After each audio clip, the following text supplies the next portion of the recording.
চিকিৎসকের অবহেলায় এক রোগীর মৃত্যুর অভিযোগ উঠেছে ভোলা সদর ২৫০ শয্যা জেনারেল হাসপাতালে।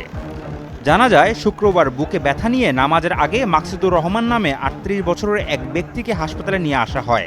প্রাথমিক ব্যবস্থাপত্র দেওয়ার পর চিকিৎসক নামাজের জন্য চলে যান। পরবর্তীতে চিকিৎসক ফিরে আসলে রোগী মারা গেছেন বলে জানান। এরপর রোগী বাড়িতে মারা গেছে বলে স্লিপ দেন চিকিৎসক।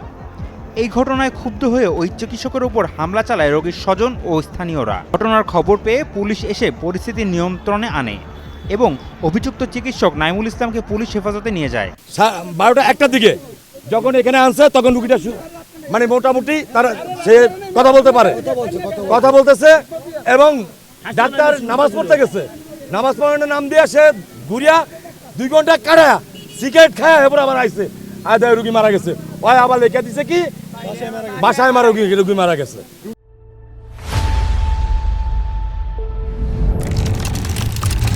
চিকিৎসা করে নাই, চিকিৎসা দেয় নাই, ভর্তির ফাইলও হয় নাই, ওই লেখা দিছে এটা।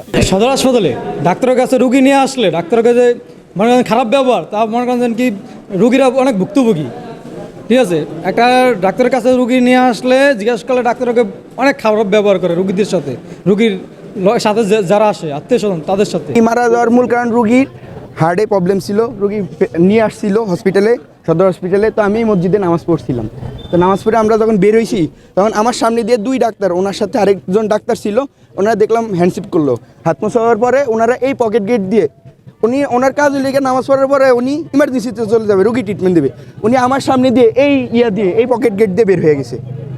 তো ওনার ওই বের হয়ে যাওয়ার পরে কখন আসছে আর জানি না, এর ভিতর রুগী মারা গেছে। আত্মীয় স্বজন সহ তার লোকজন একটু উত্তেজিত হয়েছিল এবং হাসপাতালে জরুরি চিকিৎসা বিঘ্ন সৃষ্টি হয়েছে। এর সাথে সাথে আমরা আমাদের মোবাইল টিমকে পাঠিয়েছি। তো মোবাইল টিমের একার পক্ষে রিমুভ করা সম্ভব হচ্ছিল না বিধায় আমি নিজে আরও ফোর্স বেশি নিয়ে এসে তাদের সাথে কথা বলেছি এবং হসপিটাল কর্তৃপক্ষের সাথে কথা বলে তাদের সাথে আলোচনা করে বিষয়ে তাদের রোগীর আত্মীয় স্বজনের উত্তেজনা নিরসন করেছি এবং তাদের যে অভিযোগ রয়েছে তারা হসপিটালের তত্ত্বাবধায়ক সাহেবের কাছে তার অভিযোগ জানিয়েছে এবং উনি এই বিষয়ে ব্যবস্থা নেবে। আজকে বন্ধের দিন শুক্রবার, যেটা হয়েছে এলাকার লোকজন, এলাকার একজন হয়তো গণ্যমান্য ব্যক্তি উনি ছিলেন, উনি বুকে ব্যথা নিয়ে আসলে ওই সময় তার সেন্স না থাকার মতোই ছিল। আমার নামাজের টাইম হয়ে যাওয়াতে ডাক্তার সাহেব রুগী আসলে জরুরি ব্যবস্থাপনার উপদেশ দিয়ে, সে হয়তো অ্যাডমিশন উপদেশ দিয়ে নামাজ পড়তে যান, বলেন এসে আমি বাকিটা দেখব।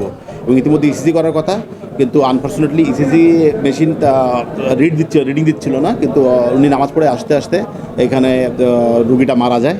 সেটা নিয়ে একটা স্থানীয়ভাবে উত্তেজনার সৃষ্টি হয়। আপনারা জানেন যে এখানে আমাদের ডাক্তারের স্বল্পতা আছে, একজন ডাক্তারকে 2-3টা ডিউটি করতে হয়। টানা একটা লোকের প্রতিদিন 300, 350, 400 রুগী দেখে মাথা ঠান্ডা রেখে আসলে সব কিছু করা সম্ভব হয় না।